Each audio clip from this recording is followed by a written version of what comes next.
En este caso vamos a trasladar el interés a lo que denominamos proyecto tecnológico o diseño y que constituye, en el caso de las tecnologías actuales, el punto de inicio del proceso para poder luego constituir las que van a emplearse.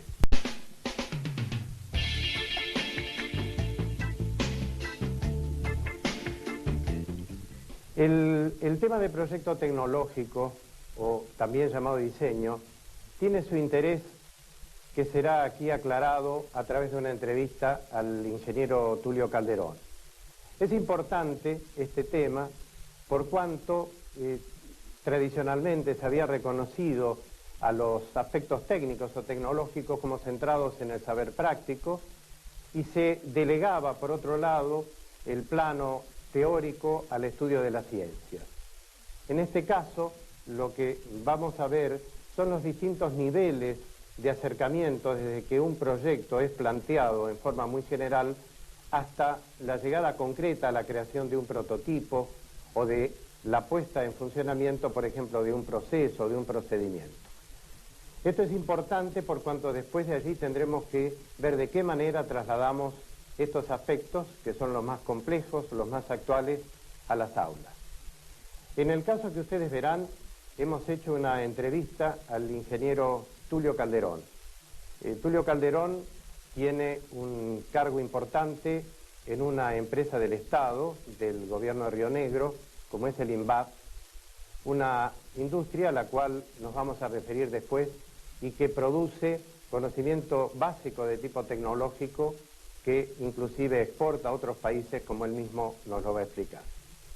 INVAP es una empresa que es una sociedad del Estado, que básicamente trabajamos en temas que tienen que ver con tecnología.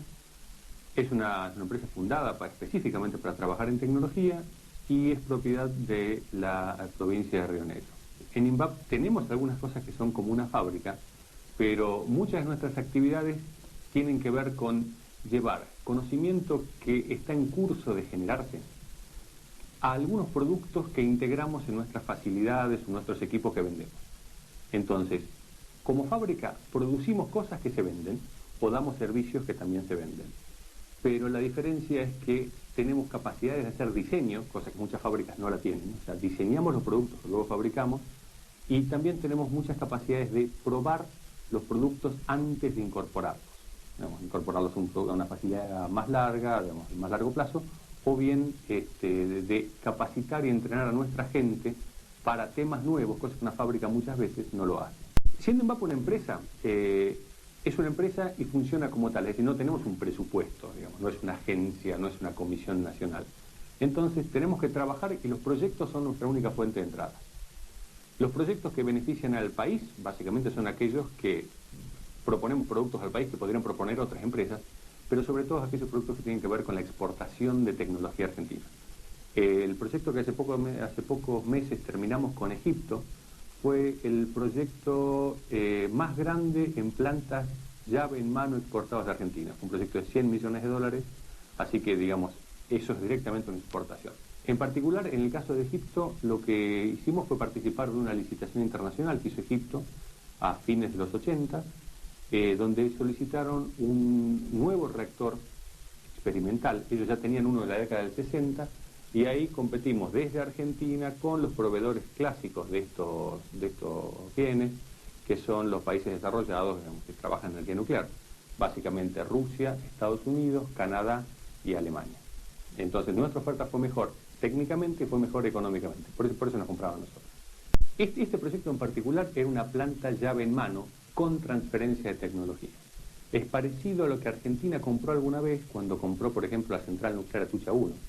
En ese caso se hizo un contrato con Alemania, entonces nos vendían una central, pero además mucha capacitación. Con eso aprendimos hace muchos años, y entonces en este momento estamos en condiciones de no solamente venderla, sino competir.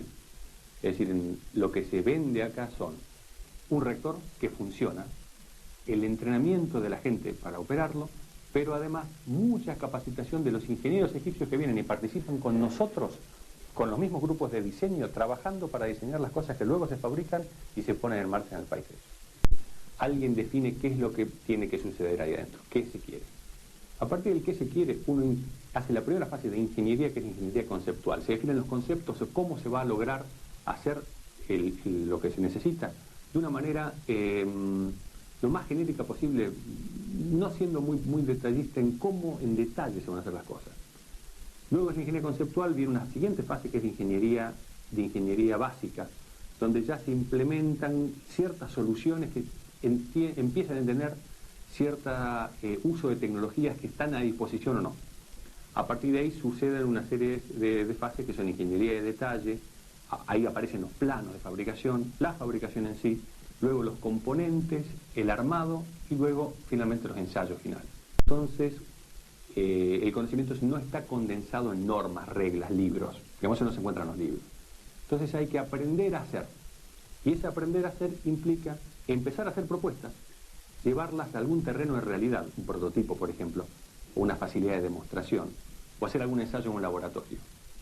Entonces, luego de probar esas partes, se logra tener suficiente confianza de que eso va a funcionar y ahí se lo integra al resto de la ingeniería. Y esa es la llave a que el proyecto tenga viabilidad. Por eso es el proyecto tecnológico, se diferencia del proyecto de ingeniería en que hay cierto nivel de riesgo que hace que esto tenga un gran valor agregado, porque no todos los que hacen ingeniería pueden hacer tecnología.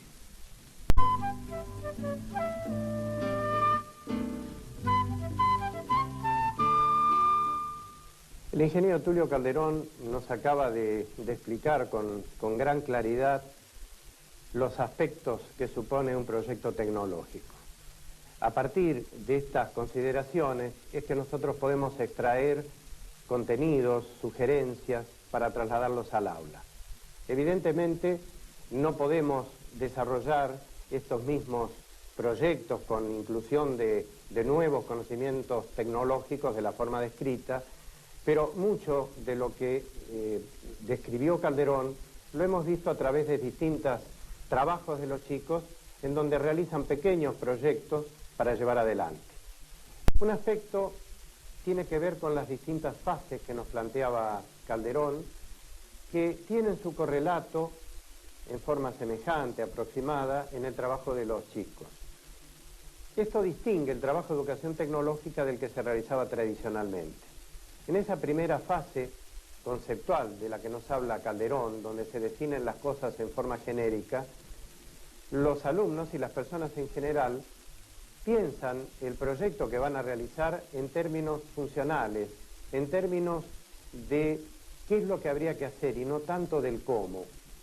Esto sería trabajo de una instancia ulterior que después de haber analizado la manera en que ellos suponen que habría que distribuir las funciones o los bloques, como también lo vimos en los diagramas, allí les corresponderían determinadas tecnologías específicas, formas particulares de hacer algo. Por ejemplo, se puede plantear que es necesario amplificar determinada señal, pero no saber de qué forma.